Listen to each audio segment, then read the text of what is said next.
పితా పుత్ర పవిత్రాత్మ నామమున ఆమెన్. ప్రభునందు మిక్కిలి ప్రియ సహోదరి సహోదరులారా, ఈ తపస్సు కాల వాక్య పరిచర్యకి మిమ్మందరినీ ప్రేమతో ఆహ్వానిస్తున్నాను. యోవేలు గ్రంథము 2వ అధ్యాయము 12వ వచనము మరియు 16వ వచనము. ప్రభువిట్లు అనుచున్నాడు, ఇప్పుడైనను మీరు పూర్ణ హృదయముతో నా చెంతకు మరలిరండు, ఉపవాసముతో సంతాపముతో ఏడ్పులతో నా వద్దకు తిరిగి రండు. పవిత్ర సభకు ప్రజలను ప్రోగుచేయుడు, వృద్ధులను పిల్లలను చంటి బిడ్డలను కూడా కొనిరండు. నూతనముగా పెండ్లి ఆడిన దంపతులు కూడా తమ గృహములను వీడి రావలయును.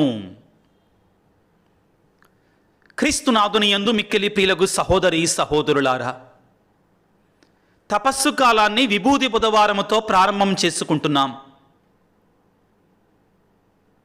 ఈ విభూది బుధవారం రోజున దేవుడు మనందరికీ కూడా యోవేలు గ్రంథము ద్వారా, యోవేలు ప్రవక్త ద్వారా ఒక సందేశాన్ని ఇస్తున్నాడు. ఏమిటి? సకల మానవాళి కూడా ఆ ప్రేమమయుడైన దేవుని వద్దకు తిరిగి రావాలి. తిరిగి రావాలి అంటే మనం ఏదో వేరే మార్గంలో వెళుతున్నాం, తప్పుడు మార్గంలో వెళుతున్నాం. కాబట్టి మన మార్గాన్ని మార్చుకొని, మన తప్పును తెలుసుకొని ఆ దేవుని చెంతకు మనము తిరిగి రావాలి. ఈనాడు మనం చదువుకున్నట్టు యోవేలు గ్రంథము 2వ అధ్యాయము 12వ వచనం నుంచి చూస్తే దేవుడు పదే పదే తిరిగి రండి, నా వద్దకు రండి అని అంటున్నాడు. 12వ వచనములో నా చెంతకు మరలి రండు, అదే వచనములో నా వద్దకు తిరిగి రండు. ఆ తర్వాత 13వ వచనములో మీ ప్రభువు చెంతకు తిరిగి రండు. ఆ తర్వాత 16వ వచనములో చంటి పిల్లలను కొనిరండు, వివాహం చేసుకున్నటువంటి వారు కూడా నా వద్దకు రండు. పదే పదే ఈ మాటను చెప్తున్నాడు. కారణం ఏమిటి అంటే, మానవుడు పాపము చేసి దేవునికి దూరం అయిపోయాడు. దేవుని నుండి ఇంకా ఇంకా దూరముగా వెళుతున్నాడు. దూరం అయిపోతున్నా, దేవుని కృపను కోల్పోతున్నా, సాతానుకు దగ్గరవుతున్న మానవాళితోటి దేవుడు పలికే మాట ఏమిటి అంటే, మీ పాప మార్గాన్ని విడిచిపెట్టి, మీ పాపాన్ని విడిచిపెట్టి నా వద్దకు తిరిగి రండి, నా వద్దకు మరలి రండి, నా చెంతకు రండి అంటున్నాడు. మనందరము కూడా మన పాపాన్ని, మన చెడు జీవితాన్ని విడిచిపెట్టి పశ్చాత్తాపముతో, హృదయ పరివర్తనతో దేవుని సన్నిధికి తిరిగి రావాలి. ఒక వేటగాడు ఉండేవాడు. ఈ వేటగాడికి అడవిలో ఉన్నటువంటి దుప్పి మాంసం అంటే చాలా ఇష్టం, చాలా ఆశ, చాలా కోరిక. ఒకనాడు ఈ వేటగాడు అడవిలోనికి వెళ్ళాడు. అడవిలోనికి వెళ్ళిన తర్వాత అదృష్టవశాత్తు ఆ రోజున వాడికి ఒక దుప్పి పిల్ల తాను వేటాడుతూ ఉండగా దొరికింది. చాలా సంతోషంగా, ఆనందంగా సాయంత్రం పొద్దుగుగుతున్న సమయంలో ఇంటికి బయలుదేరాడు. అడవిలో నుంచి తన ఇంటికి వెళ్ళాలంటే మధ్యలో ఉన్నటువంటి అడవికి, తన గ్రామానికి మధ్యలో ఉన్న నదిని దాటాలి. ఆ నదిని దాటాలంటే ఖచ్చితంగా ఒక పడవనెక్కాలి. పొద్దుగుగుతుంది, సమయం అయిపోతుంది. ఆ సమయంలో ఒక పడవ అటువైపుగా వచ్చింది. ఆ పడవలో అప్పటికే చాలామంది ప్రయాణికులు ఎక్కువ ఉన్నారు. ఆ పడవను నడిపిన నావికుడు అన్నాడు, రా నాయనా పడవెక్కు అన్నాడు. పొద్దుపోతున్న త్వరగా పడవెక్కు నాయనా అన్నాడు. ఈ వేటగాడు తాను చంపినటువంటి ఆ దుప్పి పిల్లని తీసుకొని వస్తున్నాడు. ఆ నావికుడు అన్నాడు, పడవను నడిపే నావికుడు, నాయనా నీకు దుప్పికి రెంటికి కూడా స్థానం లేదు ఈ పడవలో. కారణం ఏంటంటే ఇప్పటికే ప్రయాణికులు ఉన్నారు, నిండిపోయింది. కాబట్టి ఆ దుప్పిని వదిలి నీవు పడవనెక్కు అన్నాడు. ఆ వేటగాడన్నాడు, నాకు దుప్పి మాంసం అంటే చాలా ఇష్టం అండి. దుప్పి మాంసం అంటే ప్రాణం. అది లేక లేక దొరికింది, దాన్ని విడిచిపెట్టి ఉండలేను. ఏమన్నాడు? ఆ దుప్పి మాంసాన్ని, ఆ దుప్పిని విడిచిపెట్టి ఉండలేను, నేను దాన్ని విడిచిపెట్టలేను. నావికుడు అన్నాడు, నాయనా పొద్దుగుతుంది, క్రూర మృగాలు ఉండేటువంటి కీకారణ్యం ఇది, నువ్వు త్వరగా పడవనెక్కు, ఆ దుప్పిని విడిచిపెట్టు, అది నీ ప్రాణాల మీదకు వస్తుంది అన్నాడు. వేటగాడన్నాడు, వస్తే నేను నా దుప్పి ఇద్దరం నీ పడవనెక్కుతాం, లేకపోతే నేను ఇక్కడే ఉంటాను. పడవను నడిపే నావికుడు చివరిసారిగా హెచ్చరించాడు, నాయనా నీవు దుప్పిని విడిచిపెట్టకపోతే నీ ప్రాణాలు పోతాయి. నీవి రాత్రంతా ఇక్కడే ఉండవలసి వస్తే ఏ క్రూర మృగమో, ఏ పులో సింహమో వచ్చి దుప్పిని మాత్రమే కాదు నిన్ను కూడా చంపే ప్రమాదం ఉంది, జాగ్రత్త అన్నాడు. నేను రానండి, లేక లేక దొరికిన దుప్పి నేను విడిచిపెట్టలేకపోతున్నా. సరే నాయనా, నేను నీకు చేయవలసినటువంటి హెచ్చరిక నేను చేశాను. పడవ ప్రయాణమయ్యి ఆ దరికి వెళుతూ ఉంది పిల్లారా. మరునాడు ఉదయానే మరల ఆ పడవ నావికుడు, ఆ పడవను నడిపేటువంటి వ్యక్తి కొంతమంది ప్రయాణికులతోటి ఈ అడవి చెంతకు వచ్చాడు. పగటిపూట. ఇంకేముంది, ఆ యొక్క ఒడ్డున ఒక భయంకరమైన దృశ్యాన్ని చూశాడు. ఏమిటి అది? ఏ వ్యక్తినైతే నిన్నటి రాత్రి ఈ నావికుడు హెచ్చరించాడో ఆ వ్యక్తి యొక్క శరీరాన్ని ఏదో సింహం చీల్చి చీల్చి ఆహారంగా తినేసింది. తన మొండెం ఒక చోట, తన కాళ్ళు ఒక చోట, తమ ఎముకలు ఒక చోట ఉన్నాయి. క్రూరాతి క్రూరంగా అతనిని బలి చేసుకుంది. ఆ నావికుడు అన్నాడు, అయ్యో నిన్ను నీవు కాపాడుకోవడానికి, నిన్ను నువ్వు రక్షించుకోవడానికి నేను నిన్ను హెచ్చరించాను, కానీ నా హెచ్చరికను లెక్క చేయలేదు నీవు. నీకు ఒక అవకాశం ఇచ్చాను, కానీ అవకాశాన్ని నువ్వు లెక్క చేయలేదో. ఆ ఉన్నటువంటి దుప్పి కొరకై దుప్పిని విడిచిపెట్టలేక నీ ప్రాణాలని పోగొట్టుకున్నావని చెప్పాడు. క్రీస్తునాథుని యందు మిక్కిలి ప్రియులకు దేవుని బిడ్డలారా, ఈ పాస్కా యుద్ధ కాలములో, ఈ శ్రమల కాలములో దేవుడు కూడా మనందరూ కూడా ఒక హెచ్చరిక చేస్తున్నాడు. ప్రియమైన బిడ్డ, నీవు దేన్నైతే విడిచిపెట్టలేకపోతున్నావో, దేన్నైతే పట్టుకొని బందీగా మారిపోయావో దానిని విడిచిపెట్టు, లేకపోతే నీ ఆత్మీయ జీవితం నాశనం అవుతుంది. నీ ఆత్మీయ జీవితాన్ని ఇంకెవరు రక్షించలేరు.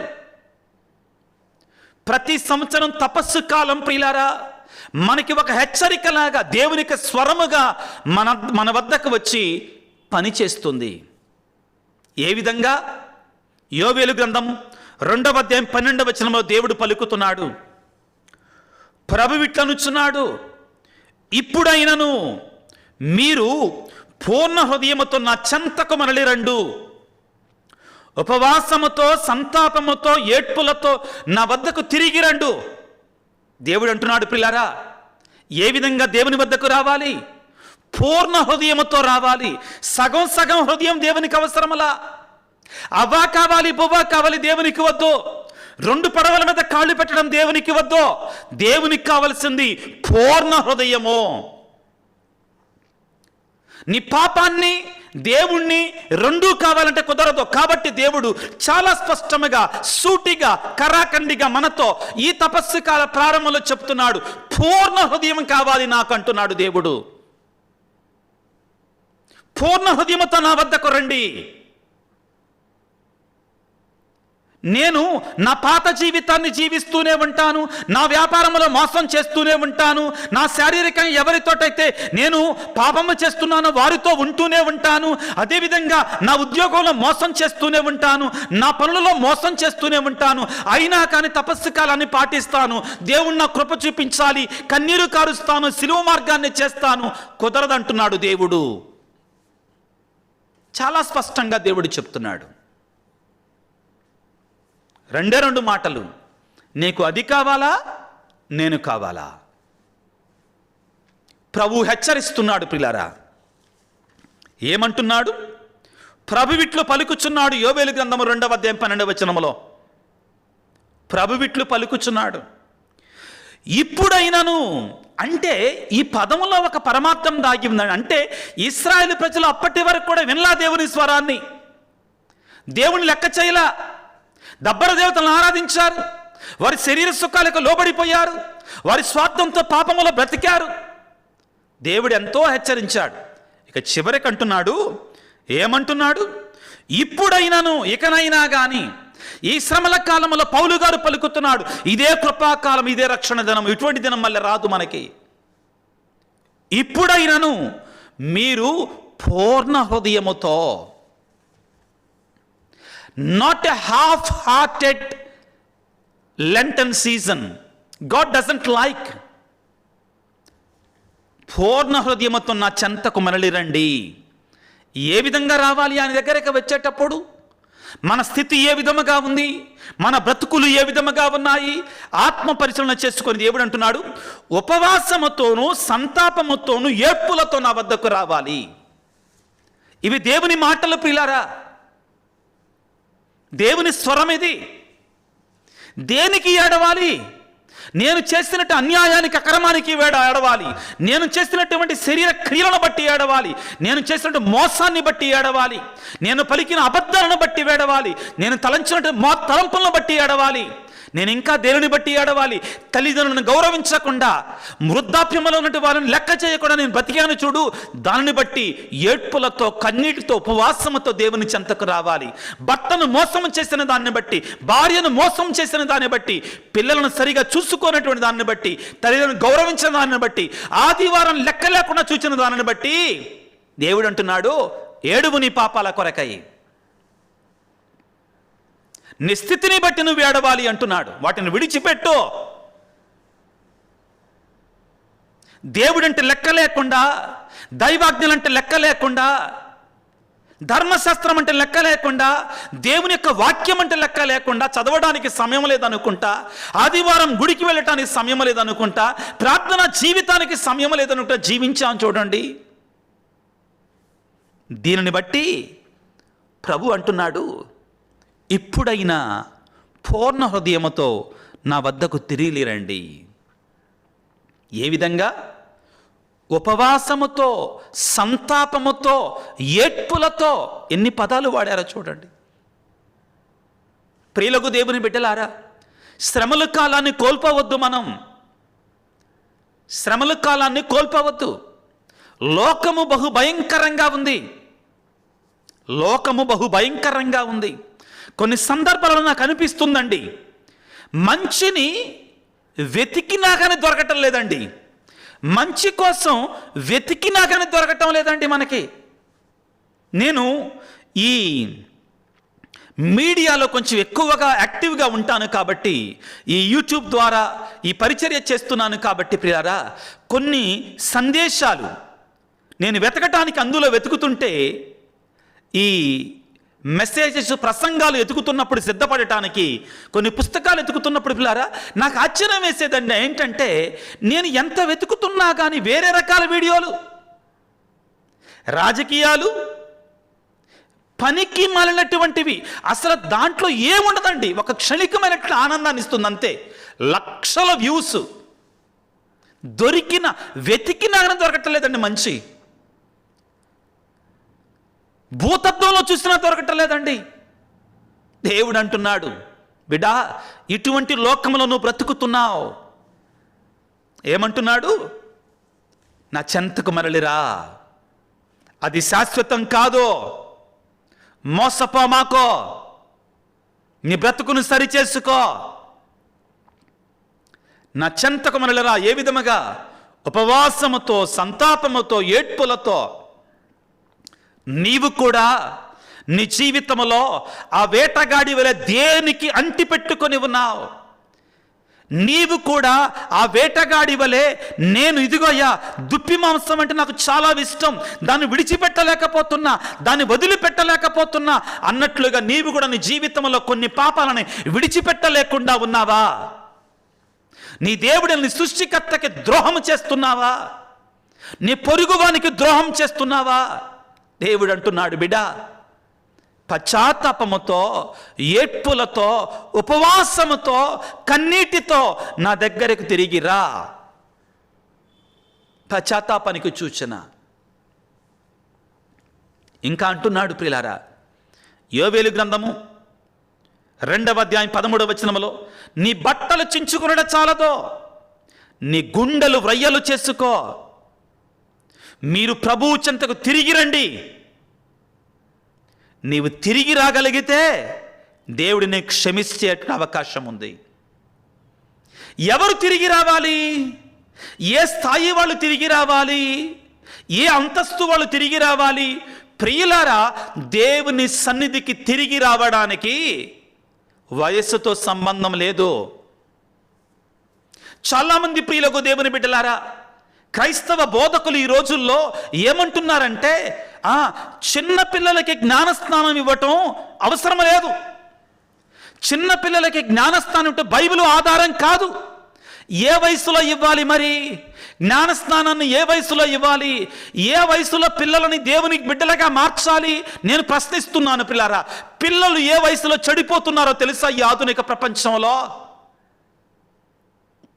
ఈ ఆధునిక యుగంలో పిల్లలు ఏ వయసులో చెడిపోతున్నారో తెలుసా? 5-6 సంవత్సరాలు, 9, నిన్నగాక మొన్న పేపర్లో నేను చదివానండి. 9 సంవత్సరాలు, 8 సంవత్సరాల వయసున్న పిల్లలు కూడా చూడకూడనటువంటి వాటిని చూస్తున్నారు, చెయ్యకూడనటువంటి వాటిని చేస్తున్నారు. ఒక మాట చెప్పాను చూడు ఇందాక, మంచిని, పరిశుద్ధతని వెదికినా కానీ దొరకటల్లా, భూతత్వంలో చూసినా కానీ దొరకటల్లా. మారాలి.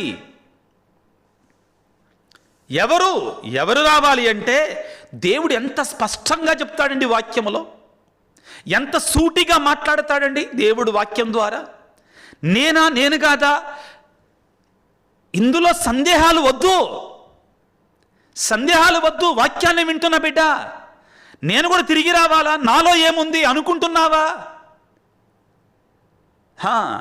చిన్న చిన్న పాపాలే కొన్నిసార్లు మన మెడకు ఉరిగా మారతాయి, మన మెడకి ఉరిగా మారతాయి. యోవేలు గ్రంథము 2వ అధ్యాయం 16వ వచనములో, పవిత్ర సభకు జనులను ప్రోగు చేయండి. ఎవరితో చెప్తున్నాడు? యాజకులతో చెప్తున్నాడు పిల్లారా. పవిత్ర సభకి ప్రజలను ప్రోగు చేయండి. వృద్ధులను, పిల్లలను, చంటి బిడ్డలను కూడా కొని రావాలి. వృద్ధులను, పిల్లలను, చంటి బిడ్డలను కూడా కొని రావాలి. నూతనముగా పెండ్లి ఆడిన దంపతులు కూడా, దెర్ ఇస్ నో ఎక్సెప్షన్. వెసులుబాటు లేదండి ఇక్కడ, వెసులుబాటు లేదు ఇక్కడ. అందరు రావాల్సిందే, ప్రతి ఒక్కడు రావాల్సిందే దేవుని సన్నిధికి. తమ గృహములను వీడి నా సన్నిధికి రావాలి దేవుడు అంటున్నాడు పిల్లారా. ప్రియులకు, దేవుని బిడ్డలారా, ఈ విభూది బుధవారం రోజున కూడా మనం దేవుని సన్నిధికి వెళ్ళకపోతే, ఈ విభూది బుధవారం కూడా నాకు ఆ పని ఉంది, ఈ పని ఉంది, అలాగుంది, ఇలాగుంది అంటే ఇక ఎవ్వడూ కాపాడలేడండి. బాధాకరమైన విషయం ఏంటంటే, నేను చూసినటువంటిది, దీక్ష తీసుకోవడానికి విచారణ గురువు చెప్పినా కానీ ఆ ఉదయం పూజ సమయానికి రారు. 11ంటికి వచ్చి, 12ంటికి వచ్చి, 2ంటికి, 3ంటికి వచ్చి, స్వామి నేను దీక్ష తీసుకోవాలని ఉందండి. సిద్ధపాటు ఏది మనలో? ఆ సమయానికి ఇక్కడ ఉండటం ఏది? ఎక్కడికి వెళ్ళావు? ఎక్కడికో వెళ్ళాను. వేరే పనులకైతే మనం అంతా సిద్ధపడతాం, కానీ ఆత్మీయ విషయాలలో లెక్కలేనితనం. దేవుడు అంటున్నాడు, పవిత్ర సభకి, ఆ పశ్చాత్తాపడవలసినటువంటి ఆ సభకి వృద్ధులను, పిల్లలను, చంటి బిడ్డలను కూడా కొని రండు. నూతనముగా పెండ్లి ఆడిన దంపతులు కూడా తమ గృహములను వీడి రావలను. గురువులంగా మేమేం చేయాలి? మా బాధ్యత ఏంటి? ప్రభువునకు ఊడిగా వచ్చే యాజకులు, గురువులు బలిపీఠమునకు మంటపమునకు మధ్య శోకించుచు, ప్రభువా నీ ప్రజల మీద దయచూపుము, నీ ప్రజల మీద దయచూపుము అని ప్రార్థన చెయ్యాలి. క్రీస్తునాథుని యందు మిక్కిలి ప్రియులకు దేవుని బిడ్డలారా, పాస్కా యుద్ధకాలాన్ని, తపస్సు కాలాన్ని ప్రారంభిస్తున్నాం. దేవుడు ఎలుగెత్తి ఒక స్వరము ద్వారా, ఒక బలమైన స్వరము ద్వారా మనందరి కూడా వాక్యాన్ని చాలా స్పష్టంగా తెలియజేస్తున్నాడు. రండి నా వద్దకు మరలి రండి. ఈ శ్రమల కాలాన్ని దేవుడు మనకిచ్చే పిలుపుగా మనం స్వీకరించుదాం. మారు మనసు కొరకై, హృదయ పరివర్తన కొరకై మనం దేనికైతే అంటిపెట్టుకుని ఉన్నామో, దేన్నైతే విడిచిపెట్టలేకుండా ఉంటున్నామో, ఏ పాపానికైతే మనం బానిసలుగా మారిపోయామో, ఆ పాపాన్ని విడిచిపెట్టో, ఆ పాపాన్ని నరికివేయి. ప్రభు అంటాడు కదా, ఒకవేళ నీ చెయ్యి నీకు పాపకారణమైనచో ఆ చేతిని నరికివేయి. నీ కాలు నీకు పాపకారణమైనచో దాన్ని నరికివేయి. నీ కను నీకు పాపకారణమైనచో ఆ కంటిని పీకివేయి. పిల్లరా, రెండు కళ్ళతో, రెండు చేతులతో, రెండు కాళ్ళతో నరకానికి వెళ్ళే బదులుగా ఒంటి కంటితో, ఒంటి కాలితో, ఒంటి చేత్తో మోక్షానికి వెళ్ళటం మెరుగు కదా. దాని అర్థం ఏంటంటే ప్రియులారా, కన్ను పాపాన్ని చూడమంటుంది, తద్వారా మన మెదడులోనికి పాపం పంపిస్తుంది. చెయ్యి పాపాన్ని చెయ్యమంటుంది, దాన్ని కత్తిరించాలి, ఆ పాపాన్ని చేసేటువంటి తత్వాన్ని. కాలు పాపము చేసే దగ్గర నడిపిస్తుంది, ఆ స్థలాల నుంచి మనం దూరంగా వెళ్ళాలి. ఇది ప్రభు అర్థం. అక్కడ దేవుడు తన రెండు చేతులను చాచి పిలుస్తున్నాడు, బిడ్డా రా నా దగ్గరికి రా, నీ పాపాన్ని విడిచిపెట్టు, విడిచిపెట్టు, నేను ఇస్తా శక్తిని అంటున్నాడు. మొరపెట్టు, కన్నీరు కార్చు, ఏడువు. దేవా నేను విడిచిపెట్టలేకపోతున్నా, నాకు శక్తినివ్వయ్యా, నాకు బలాన్నివ్వయ్యా, నాకు అవసరము నాయనా. నీ దేవుడు అడిగితే ఇస్తే ఇచ్చే దేవుడు, తడితే తెరిచే దేవుడు, వెదికితే దొరికే దేవుడు. పిల్లరా, అడుగుదాం, నిండు మనసుతో అడుగుదాం. ఈ శ్రమల కాలాన్ని ఒక గొప్ప దీవెనకరంగా, ఆశీర్వాదకరమైన కాలంగా, కృపాకాలంగా మార్చుకోవడానికి ప్రయత్నం చేద్దాం. తలలు వంచి ప్రార్థన చేసుకుందాం. సర్వశక్తిమంతుడా, సర్వోన్నతుడా, ప్రేమమయుడా, తపస్సు కాలములో, పాస్కా ఆయుత్త కాలములో మేము ప్రవేశిస్తుండగా నీ పరిశుద్ధాత్మ కుమ్మరింపు కొరకై వేడుకుంటున్నాం, నీ పరిశుద్ధాత్మ అభిషేకము కొరకై వేడుకుంటున్నాం. ఏ విధంగా యేసయ్యా, మత్తయి శుభవార్త 4వ అధ్యాయం 1-2 వచనాలలో యేసు పవిత్రాత్మచే పరిపూర్ణుడై సాతానుచే శోధించబడుటక ఎడారికి కొనిపోబడెను అని రాయబడి ఉందో, ప్రభువా ఈ శ్రమల కాలంలో సాతాను శోధనలపై విజయాన్ని సాధించటానికి నీవు ఏ విధముగా పరిశుద్ధాత్మను పొందుకొని సాతానుపై యుద్ధాన్ని ప్రకటించావో, అదే విధముగా మేము కూడా నీ పరిశుద్ధాత్మ శక్తితో, అభిషేకముతో మా జీవితంలో ఉన్న పాపం పైన, మా జీవితంలో ఉన్న చెడు పైన, మా జీవితంలో ఉన్న చీకటి కార్యాలపైన యుద్ధాన్ని ప్రకటించటానికి కావాల్సిన శక్తిని దయచేయండి. ఓ యేసు రాజా, ఈ 40 దినాలు కూడా నీవిచ్చినట్టు కృపాకాలంగా మేము భావించటానికి ఈనాడు నీ యొక్క వాక్యములో పలికినట్లుగా నా యొద్దకు మరలి రండు, పశ్చాత్తాపముతో, ఉపవాసముతో, కన్నీటితో నా ఎదుకు తిరిగి రండు, పూర్ణ హృదయముతో నా ఎదుకు మరలి రండు అని పలుకుతున్నావు. ఓ యేసయ్యా, మాలో పశ్చాత్తాపాన్ని కలిగించండి, మా హృదయాలను కదిలించండి, మమ్ము రగిలించండి తండ్రి. లోక ఆశల వెంట పరిగెట్టకుండా ప్రభువా, లోకం వెంట చూడకుండా ప్రభువా, లోకపు పాపపు స్థలాలకి నడవకుండా, పాపపు క్రియలు చేయకుండా ప్రభువా, నీ శక్తితో మమ్ము బలవంతులను చేయండి, ఆత్మీయ బల సంపన్నం చేయండి. మాలో ఒక నూతనీకరణం జరిపించండి నాయన. మాలో నీ ఆత్మవర్షాన్ని కుమ్మరింపచేయండి ప్రభువా. విభూతిని ధరించి పశ్చాత్తాపముతో, హృదయ వేదనతో, విరిగి నలిగిన మనస్సుతో ప్రభువా నీ సన్నిధికి వచ్చేలాగా మమ్మల్ని దీవించండి ప్రభువా. ఈ వాక్యాన్ని ఆలకిస్తున్న ప్రతి బిడ్డలో ప్రభువా మీరు మారు మనసును దయచేయండి, హృదయ పరివర్తన దయచేయమని మా నాథుడైన క్రీస్తు ద్వారా వేడుకొనుచున్నాము తండ్రి, ఆమెన్. ప్రభువు మీతో ఉందరుగాక, మీ ఆత్మతో ఉందరుగాక. సర్వశక్తి గల సర్వేశ్వరుడు పిత, పుత్ర, పవిత్రాత్మ మిమ్ము మీ కుటుంబాలను చల్లగా దీవించి ఆశీర్వదించి కాపాడుదురుగాక. God bless you. దేవుడు మిమ్మల్ని దీవించుగాక. ఆమెన్.